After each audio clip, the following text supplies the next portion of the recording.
Hi hello friends, ഞാൻ RJ Vishnupriya. എല്ലാവർക്കും genius FM-ലേക്ക് സ്വാഗതം. ഇന്നത്തെ ദിവസത്തിൻ്റെ പ്രത്യേകത എല്ലാവർക്കും അറിയാലോ അല്ലേ?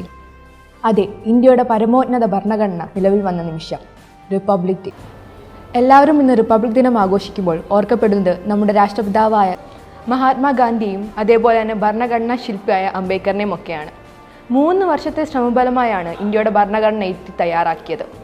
ഈ 75ാം റിപ്പബ്ലിക് ഡേ ആഘോഷിക്കുമ്പോൾ നമ്മുടെ രാജ്യത്തിന് വേണ്ടി മൺമറഞ്ഞു പോയ സ്വതന്ത്ര സമര സേനാനികൾക്ക് ഒരു വലിയ ആദരവ് നൽകി നമ്മുടെ രാജ്യത്തെ ഓർത്ത് അഭിമാനിക്കാം. Happy republic day.